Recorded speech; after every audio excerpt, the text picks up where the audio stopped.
Assista agora ao programa Momento de Fé. Meu amigo, minha amiga do rádio, quero hoje falar um pouquinho de um assunto que acredito que ele possa fazer algum sentido para a sua fé. Na Bíblia, Jesus é chamado, no livro de João, capítulo 1, de o Verbo de Deus. Verbo. João 1,14 diz, e o Verbo se fez carne e habitou entre nós. O que isso quer dizer? Que o Verbo se fez carne e habitou entre nós. Vimos a sua glória como a glória do unigênito do Pai. O que isso quer dizer? Verbo refere-se à palavra. Palavra. Como assim? Jesus nele está a essência de todo o desejo de Deus. Tudo começa por ele, termina por ele. Ele é aquele que decidiu vir. Jesus veio. Podia ter dito, não vou. Mas ele aceitou, ele topou, ele quis vir a esse mundo para resgatar o ser humano. Falamos um pouco disso ontem no culto. 3 objetivos principais, 3 razões principais haviam para ele fazer isso. A primeira razão era para restaurar o acesso do ser humano a Deus. O ser humano perdeu esse contato. Por isso que as pessoas têm uma dificuldade de ir numa igreja. Você pode notar que a gente, antes de conhecer a igreja, a gente é meio avesso à igreja. Eu falo por mim, eu era avesso. A gente reluta muito, demora. E pessoas convidam, a gente pensa, não, tá, a gente não quer ser mal educado. Você fala assim, tá, qualquer hora eu vou assim, qualquer horinha, mas lá no fundo você não quer ir, não. Porque você não acredita que aquilo ali tem alguma coisa a ver contigo. Você acredita muito na tua força, na tua capacidade. Deus, você tem uma visão de que Deus, você não precisa ir numa igreja. A gente tem um monte de pensamentos nesse sentido. Tem uma fé em casa, que eu não faço mal para ninguém, não preciso estar numa igreja para provar que acredito em Deus. Isso eu dizia. Esse era o meu argumento. Pode ser que seja o seu também, que está me ouvindo agora. Então nós temos uma certa resistência. Você convida uma pessoa para qualquer coisa, muito fácil, a pessoa vai. Quando é para ir na igreja, a pessoa, ela, se puder, ela não vai. Essa é a verdade. Poucos são aqueles que dizem, que bom, eu vou. A maioria luta e resiste. Até que chega um ponto que a grande maioria de nós vamos parar na igreja num momento muito crítico, difícil, onde sejamos honestos, não existe outra opção. Vamos até meio assim, na tentativa. A última opção que sobrou, eu vou lá ver o que acontece. É o que muita gente faz. Por que isso? Porque há uma distância entre Deus e o ser humano. Há uma distância. Então Jesus veio resgatar esse acesso. Ele veio reconstruir o acesso. Então hoje, por meio dele, eu posso falar com Deus na igreja, mas também posso falar com Deus no quarto que eu durmo, na minha bicicleta, no meu carro. Posso falar com Deus no banho. O acesso está livre. Coisa boa. Que bênção pelo meio do seu sangue. Um outro motivo é que Jesus quis habitar conosco para sempre. Podia não querer, mas ele quis. E um outro motivo ainda, porque ele nos amou. Ele nos amou primeiro. Nos amou quando nós criticávamos, quando nós éramos contrários, quando nós o ofendíamos, quando nós falávamos uma porção de coisa. Ele nos amou. Então, uma vez que tudo isso está feito, o que Deus espera de nós? O que Deus quer de mim? O que Deus espera que eu faça, já que ele fez tudo isso por mim? A resposta é muito simples. Ele espera de mim reciprocidade. Ele espera que eu também queira estar com ele. Que assim como ele me deu acesso de volta para Deus, ele quer que eu dê acesso à minha vida. Que eu deixe Deus tratar comigo. Que eu deixe Deus cuidar das coisas. Permita ele participar da minha vida. E quando isso acontece, minha amiga, meu amigo, tudo se torna diferente. Eu posso dizer a você como é bom a gente caminhar com Deus. Como é bom ter uma palavra de conforto em dias difíceis e em dias até mesmo bons. Como é bom saber que eu não estou caminhando sozinho. Como é bom saber que a minha vida não depende só de mim. Eu tenho alguém a quem eu possa me agarrar. Então entenda, Deus trabalha muito com essa parte de reciprocidade. Se você e eu abrimos o coração, abrimos a porta, abrimos espaço, ele vai vir. Senão ele respeitará. E tudo bem. Só que o que eu tenho que entender é a coerência. Como assim? O que acontece muito? E eu posso falar para você com conhecimento de causa, porque eu sou uma pessoa que lida com gente todo dia. Eu estou no meio das pessoas, então eu entendo o que as pessoas sentem, o que as pessoas passam, porque eu convivo com gente. Minha vida é tratar com gente. E muita gente. Quando você conversa e tem contato com muita gente, você tem uma gama enorme de experiências para poder compartilhar. Então olha só, o que acontece com muita gente? Momento difícil, crítico. As pessoas se desesperam e dizem assim, pastor, por que Deus fez isso comigo? Por que Deus deixou isso acontecer? Por que Deus? A pessoa quer.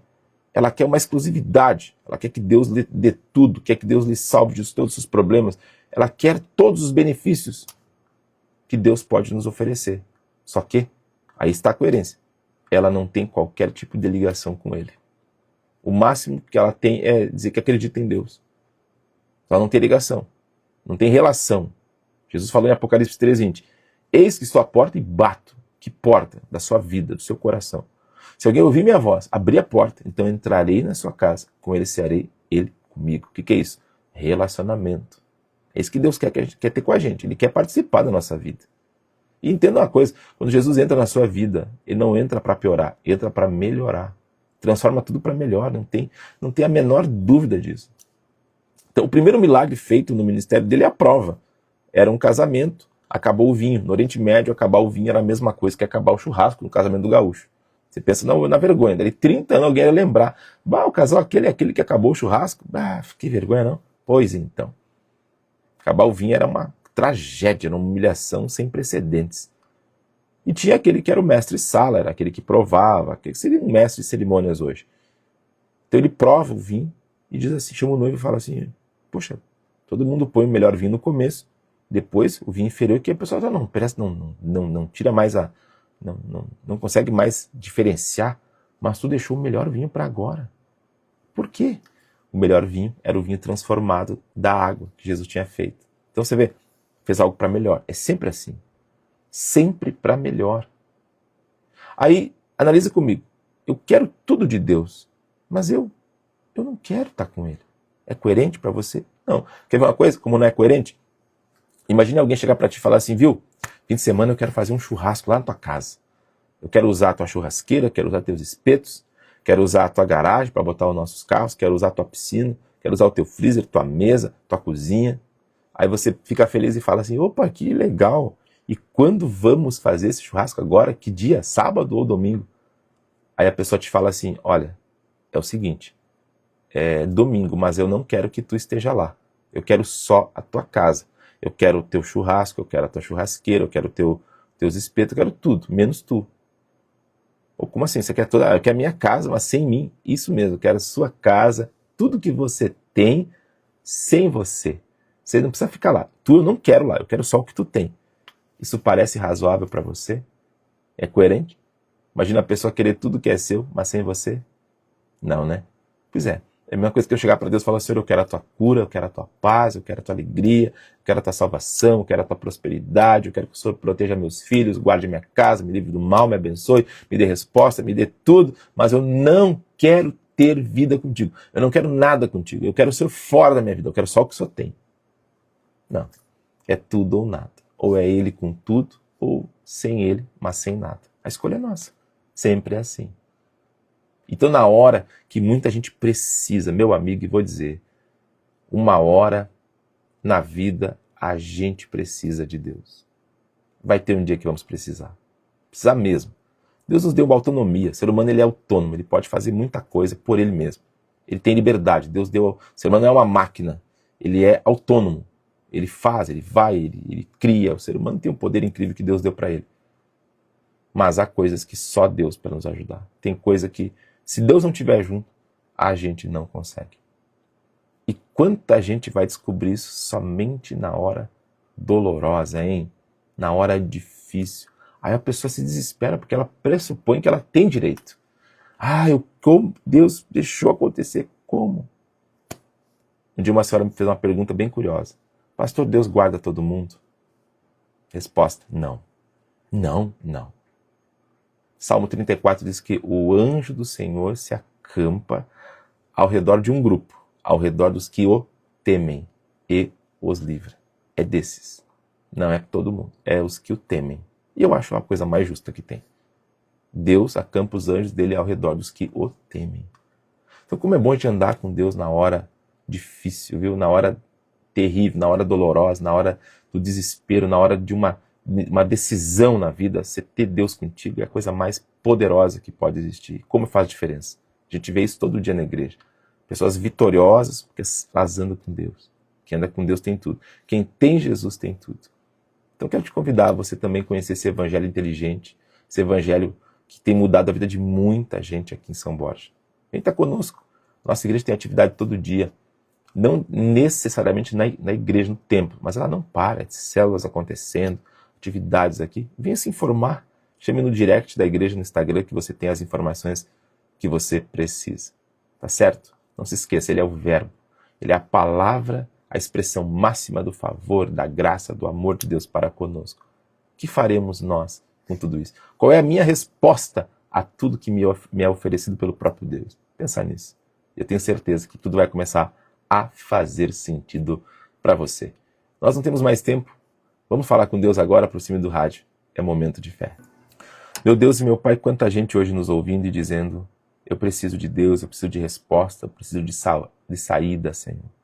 Eu oro por quem precisa também de saúde, precisa de uma resposta de trabalho, de emprego. Eu oro por quem está cansado de tanto sofrer, tanta luta, tanta batalha e não aguenta mais, Jesus. Eu oro por todos e peço resposta. Consagramos essa água, declaramos bênção sobre todos, em nome do Pai, do Filho e do Espírito Santo. Amém e graças a Deus.